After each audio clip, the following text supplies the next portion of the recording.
aínda que o salmón non se deixe ver no Ulla, sempre terá o seu sitio na festa do salmón.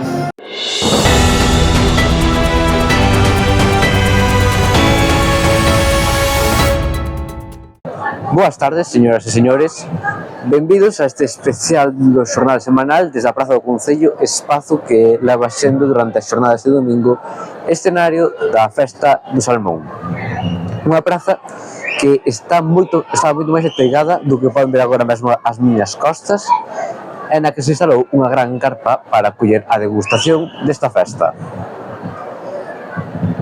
Unha festa que comezou ás 12 do mediodía co pregón no teatro principal. O que vos dicía, cando buscas información, o salmón, a verdade que solo vin no prato, nunca o vin nun río, pois supoño que aquí estades máis acostumados. Dice do salmón que nace en auga doce, que migra para ver o mar, proba a salada, pero volve sempre á doce para reproducirse, non é para morrer. É un pouco como é migrante galego, non?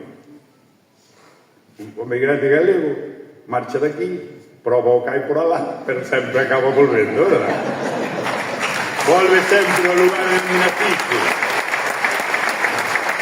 Está representada aquí a Casa Friends en Argentina, non? Por iso digo que hai que volver sempre á terra para probar do doce, Alá tamén teredes, pero daqui é espectacular, verdad? Despois deste pregón de Touriñán, foi o turno da imposición dos salmóns de ouro.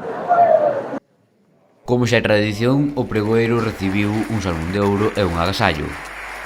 O estradense, representado polo seu presidente, Toño Camba, recibiu outro dos salmóns de ouro.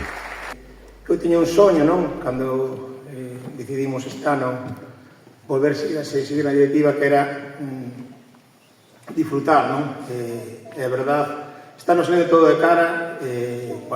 Tamén quero agradecer a todo o pobo da Estrada de como se está involucrando nesta fase de ascenso, non? A mediciña tamén tivo o seu oco da man de Rosaura Leis Trabazo. Revivo esa primera fiesta de salmón hace ya, como le gusta decir a Gonzalo Rozao, 50 más un años.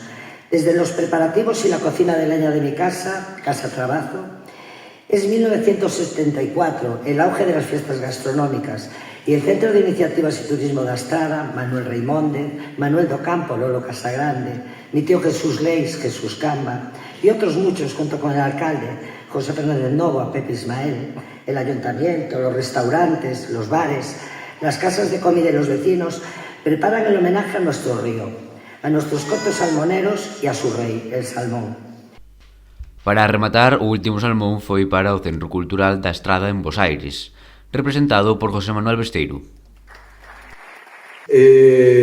Foi creado no ano 43 e teño que contarles unha particularidade.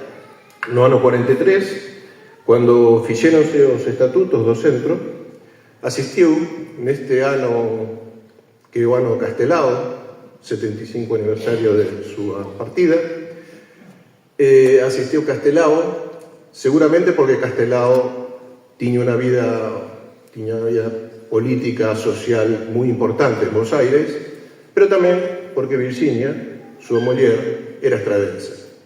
A unha do mediodía comezou a degustación na que 12 estabelecementos serviron 20 variedades de salmón.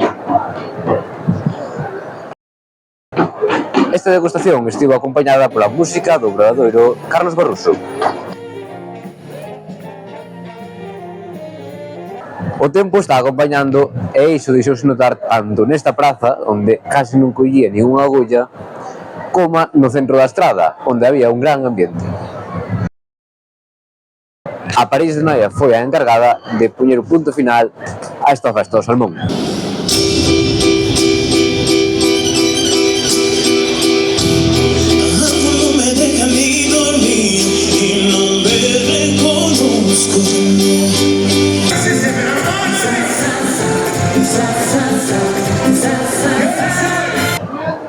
Esta praza foi escenario tamén do concerto de Roi Casal e doutro de Peixadura. A programación cultural continúa esta semana co Festival Atexo, no que participará unha DJ de recoñecemento internacional. Vilu Gontero fará vibrar a xuventude estradense cos seus ritmos urbanos. acompañará Ana Carlos López, Grove Amigos, Telmo e Pedro VR. A programación continuará ao día seguinte co Festival de Bandas da Estrada. O 31 de maio acollerá o Orballo Cultural e o 1 de xuño o Arrieiriños. Para rematar, o 7 de xuño será o turno da Feira da Sidra. Luís López Bueno criticou a instalación desta carpa e calculou que nesta fin de semana gastáronse sobre 100.000 euros, sumando o custe da carpa e da París de Noia. Ao día seguinte, o Concello desvelou que a carpa custou 17.900 euros. Durante a festa do Salmón tamén se produciron manifestacións contra a Elri.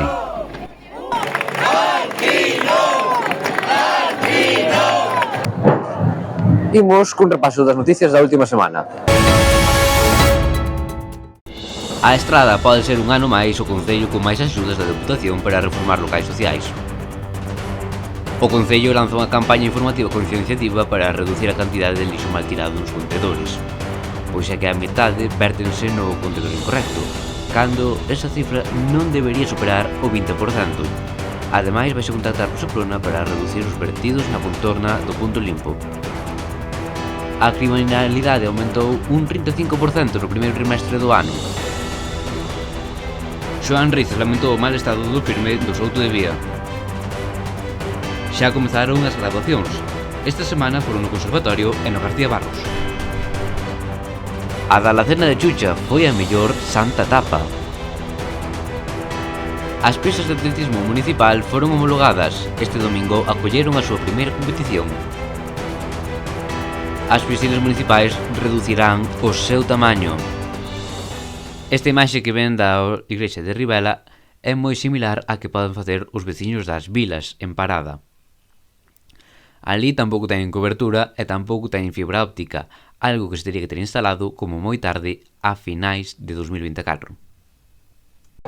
Este sábado, o Estrada se xogou o partido da ida das semifinais dos play-offs de ascenso. O Noia comezaba poñéndose por diante, pero finalmente por rúa poñía o empate a uns. O vindeiro domingo, o novo municipal acollerá a volta. Con motivo deste momento, que pode ser histórico, o Estranse lanzou unha campaña con moitos premios. Os 2 millóns balcóns gañarán unha tarxeta valorada en 150 euros para gastar na hostelería local. Os 2 millóns escaparates, unha noite nunha casa rural para as 2 persoas. E os 2 millóns locais hostaleiros, produtos de Nor Ibérica ou unha tarxeta de 150 euros para gastar en establecementos da ACOE. Para participar hai que subir unha foto da decoración ás redes sociais e mencionar o estradense, a ACOE e a Asociación de Hostaleiros da Estrada. A Sala Banca colleu unha exposición de bonsais. E rematamos este xornal semanal con outros eventos que houve aquí na Estrada. Foi o Día das Letras Galegas e iso celebrouse cun pregón moi especial aquí na Alameda. Nós imos poñer punto final así a este xornal semanal especial. Vémonos o domingo. Moitas grazas por estar aí. Vemos. Unha Alameda chea de xente acolleu o pregón das Letras Galegas. Un pregón un tanto diferente no que a principal protagonista foi a música tradicional. A banda de gaitas de Barbude comezou cantando os motores.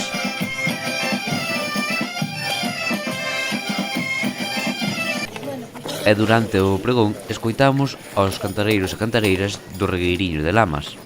A raíz do toxo verde é moi mala da rincare. E as de Texiteldiri.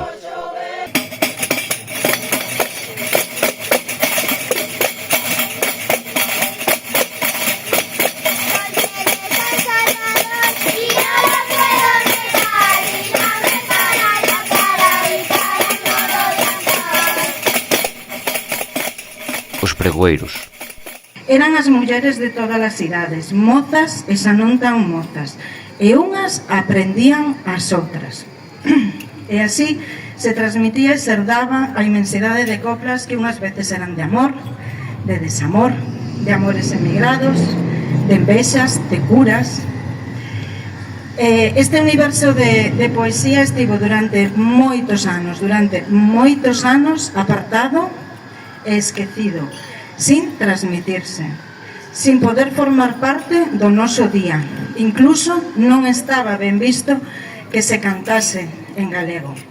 Non deixemos que a nosa lingua, que a nosa música e que as coplas das nosas aboas se vayan do noso carón. Procuremos que sexan unha inspiración para todas nós. Deixemos que as tanxugueiras, que as fillas de Casandra e as de Ilía de hoxe sigan a cantar para que as roseiras sigan a dar rosas e para que as nosas foliadas se enchen de alegría e de futuro. Pregoeiros que defenderon a lingua, igual que a Avelina. Unha mención especial a unha estradense no cal temos que celebrar neste Día das Letras Galegas. A nosa cantautora da Ulla, a nosa cantautora de Berres, a nosa querida Avelina Valladares. Avelina escolleu o galego en tempos nos que non era tan doado facelo. Si ela o fixo, si ela tivo a conciencia de galeguidade que temos nós, por que non vimos a facer nós? Unha rapaza da banda de gaites de Barbude fixo ofrenda floral ao irmán de Avelina, Marcial. E pechou o acto tal e como comezou, coa música dos de Barbude.